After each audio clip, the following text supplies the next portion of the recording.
ओम शांति। साकार मुरली 6 मार्च 2025 सुनेंगे ईश्वरीय महावाक्यों को विस्तार से। मिट्टे बच्चे, जैसे तुम आत्माओं को यह शरीर रूपी सिंहासन मिला है, ऐसे बाप भी इस दादा के सिंहासन पर विराजमान हैं। उन्हें अपना सिंहासन नहीं।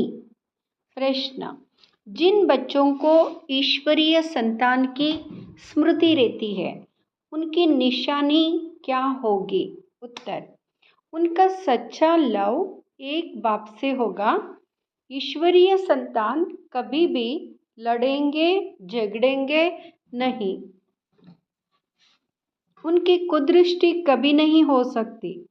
जब ब्रह्मा कुमार कुमारी अर्थात बहन भाई बने तो गंदी दृष्टि जा नहीं सकती। गीत: छोड़ भी दे आकाश सिंहासन। ओम शांति। अब बच्चे जानते हैं बाबा ने आकाश सिंहासन छोड़कर अब दादा के तन को अपना सिंहासन बनाया है। वह छोड़कर यहाँ आकर बैठा है। यह आकाश तत्व तो है जीव आत्माओं का सिंहासन। आत्माओं का सिंहासन है वह महातत्व जहाँ तुम आत्माएं बिगर शरीर रहती थी। जैसे आकाश में सितारे खड़े हैं ना, वैसे तुम आत्माएं भी सितारे खड़े हैं। छोटी छोटी वहाँ रहती हो।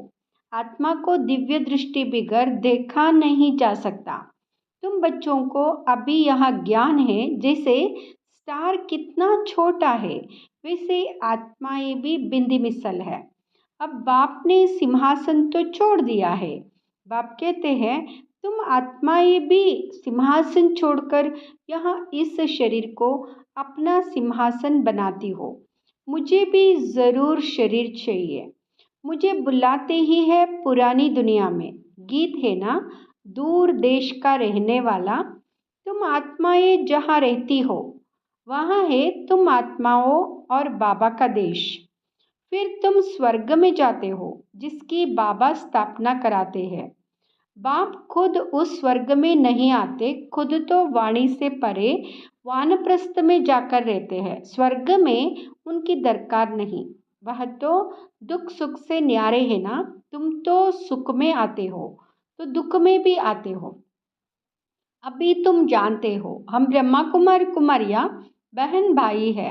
एक तो में कुदृष्टि का ख्याल भी नहीं आना चाहिए। यहाँ तो तुम बाप के सम्मुख बैठे हो, आपस में बहन भाई हो। पवित्र रहने की युक्ति देखो कैसी है। यह बातें कोई शास्त्रों में नहीं है। सभी का बाबा एक है तो सभी बच्चे हो गए ना। बच्चों को आपस में लड़ना झगड़ना भी नहीं चाहिए। इस समय तुम जानते हो हम ईश्वरीय संतान हैं। पहले आसुरी संतान थे, फिर अब संगम पर ईश्वरीय संतान बने हैं, फिर सतयुग में दैवी संतान होंगे। यह चक्र का बच्चों को मालूम पड़ा है। तुम ब्रह्मा कुमार कुमारियाँ हो, फिर कभी कुदृष्टि जाएगी नहीं। सतयुग में कुदृष्टि होती नहीं। कुदृष्टि रावण राज्य में होती है। तुम बच्चों को सिवाय एक बाप के और कोई की याद नहीं रहनी चाहिए। सबसे जास्ती एक बाप से लव हो जाए। मेरा तो एक शिव बाबा, दूसरा ना कोई। बाप कहते हैं बच्चे अभी तुमको शिवालय में चलना है। शिव बाबा स्वर्ग की स्थापना कर रहे हैं। आधा कल्प राम राज्य चला है जिससे दुर्गति को पाया है। रावण क्या है, उसको जलाते क्यों है, यह भी कोई नहीं जानते। शिव बाबा को भी नहीं जानते। जैसे देवियों को सजा करके पूजा करके डुबोते हैं, शिव बाबा का भी मिट्टी का लिंग बनाए, पूजा आदि कर फिर मिट्टी मिट्टी में मिला देते हैं। वैसे रावण को भी बनाकर फिर जला देते हैं। समझते कुछ भी नहीं। कहते भी है अभी रावण राज्य है, राम राज्य स्थापन होना है। गांधी भी राम राज्य चाहते थे, तो इसका मतलब रावण राज्य है ना। जो बच्चे इस रावण राज्य में काम चिता पर बैठ जल गए थे, बाप आकर फिर से उन पर ज्ञान वर्षा करते हैं, सबका कल्याण करते हैं। जैसे सूखी जमीन पर बरसात पड़ने से घास निकल आता है ना, तुम्हारे पर भी ज्ञान की वर्षा ना होने से कितने कंगाल बन गए थे। अभी फिर ज्ञान वर्षा होती है जिससे तुम विश्व के मालिक बन जाएंगे। भल तुम बच्चे गृहस्थ व्यवहार में रहते हो, परंतु अंदर में बहुत खुशी रहनी चाहिए। जैसे कोई गरीब के बच्चे पढ़ते हैं तो पढ़ाई से बैरिस्टर आदि बन जाते हैं, वो भी बड़ों बड़ों के साथ बैठते हैं, खाते पीते हैं, बिलने की बात भी शास्त्रों में है ना। तुम बच्चे जानते हो जिन्होंने सबसे जास्ती भक्ति की है वही सबसे जास्ती ज्ञान आकर लेंगे। सबसे जास्ती शुरू से लेकर तो हमने भक्ति की है, फिर हमको ही बाबा स्वर्ग में पहले पहले भेज देते हैं। यहाँ है ज्ञान युक्त यथार्थ बात। बरोबर हम ही सो पूज्यते फिर सो पुजारी बनते हैं, नीचे उतरते जाते हैं। बच्चों को सारा ज्ञान समझाया जाता है। इस समय यह सारी दुनिया नास्तिक है, बाप को नहीं जानते, नेति नेति कह देते। आगे चलकर यह सन्यासी आदि सब आकर आस्तिक जरूर बनेंगे। कोई एक सन्यासी आ जाए तो भी उन पर सभी विश्वास थोड़े ही करेंगे, कहेंगे इन पर बीके ने जादू लगाया है। उनके चेले को गद्दी पर बिठाए उनको उड़ा देंगे। ऐसे बहुत सन्यासी तुम्हारे पास आए हैं फिर गुम हो जाते हैं। यहाँ है बड़ा वंडरफुल ड्रामा। अब भी तुम बच्चे आदि से लेकर अंत तक सब जानते हो। तुम्हारे में भी नंबरवार पुरुषार्थ अनुसार धारण कर सकते हैं। बाप के पास सारा ज्ञान है, तुम्हारे पास भी होना चाहिए। दिन प्रतिदिन कितने सेंटर्स खुलते रहते हैं। बच्चों को बहुत रहमदिल बनना है। बाप कहते हैं अपने ऊपर भी रहमदिल बनो, बेरहमी नहीं बनो। अपने ऊपर रहम करना है, कैसे वह भी समझाते रहते हैं। बाप को याद कर पतित से पावन बनना है, फिर कभी पतित बनने का पुरुषार्थ नहीं करना है। दृष्टि बड़ी अच्छी चाहिए। हम ब्राह्मण ईश्वरीय संतान हैं, ईश्वर ने हमको एडॉप्ट किया है ना।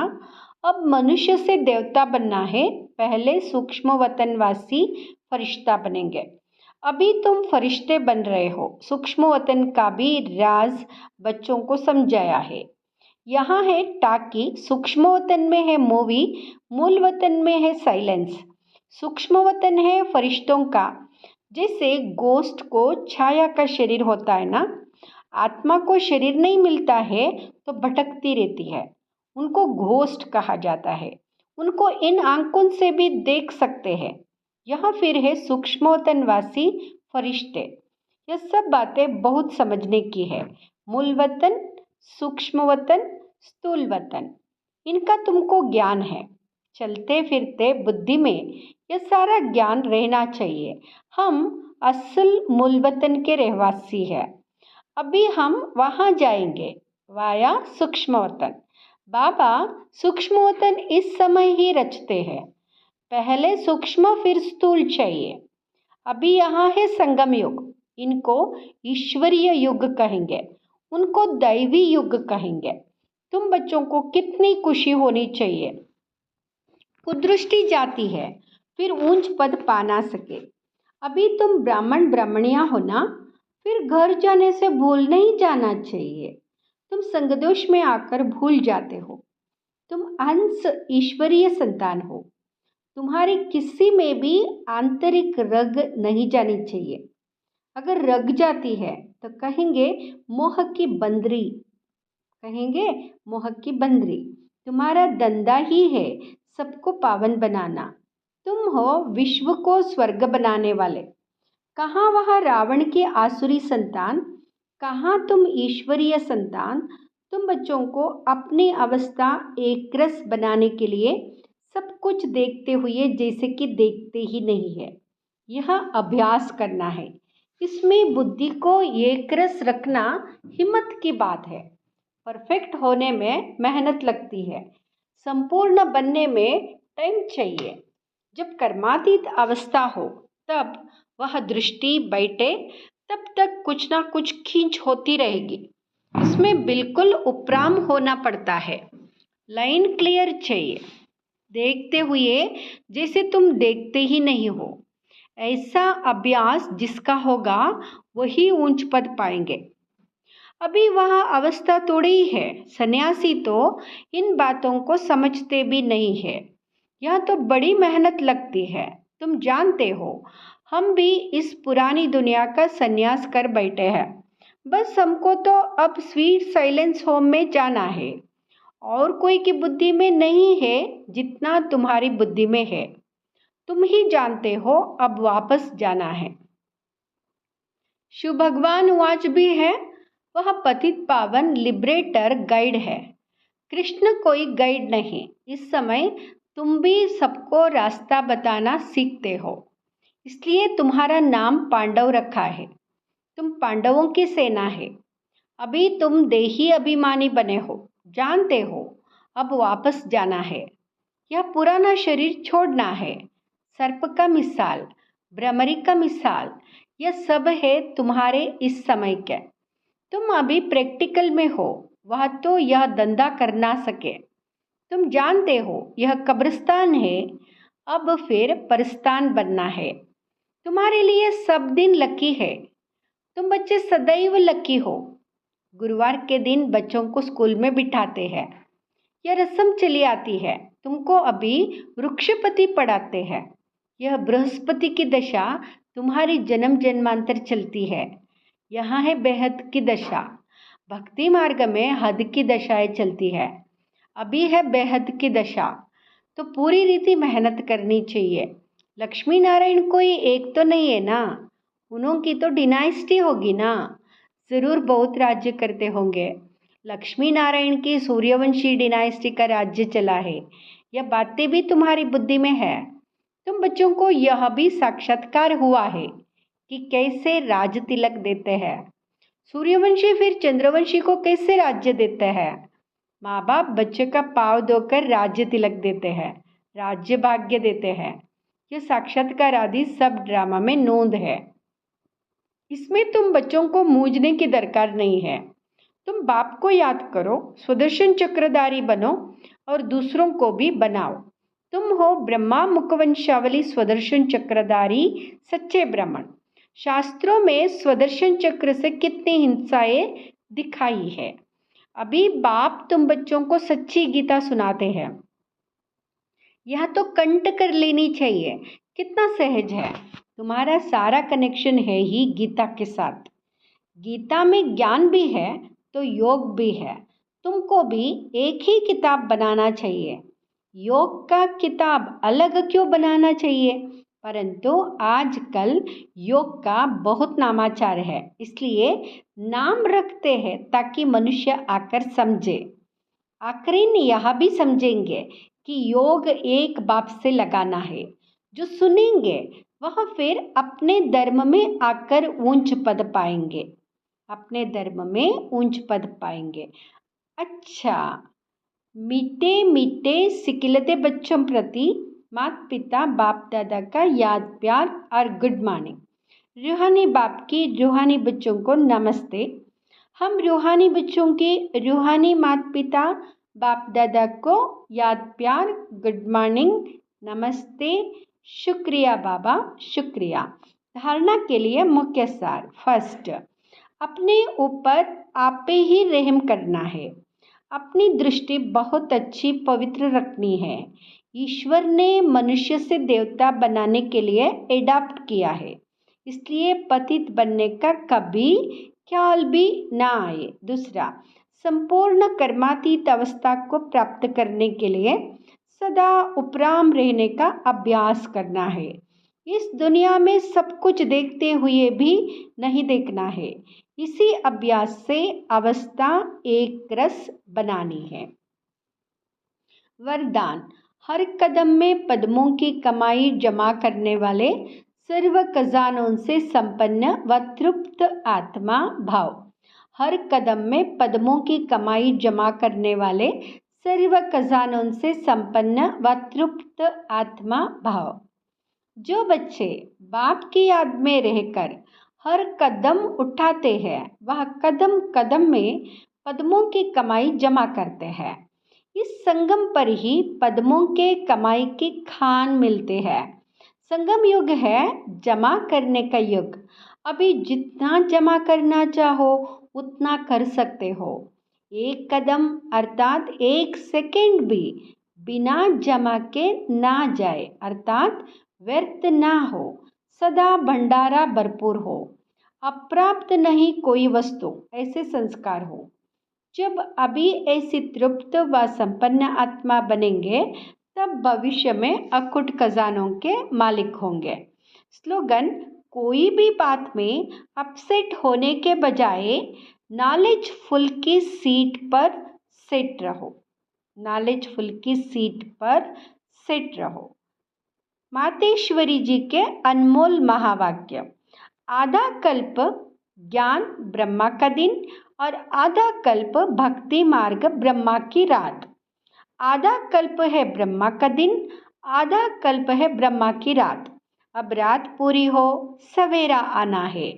अब परमात्मा आकर अंधियारे की अंत कर सोजरे की आदि करता है। ज्ञान से है रोशनी, भक्ति से है अंधियारा। गीत में भी कहते, इस पाप की दुनिया से दूर कहीं ले चल। चित्त चैन जहाँ पावे, यहाँ है बेचैन दुनिया जहाँ चैन नहीं है।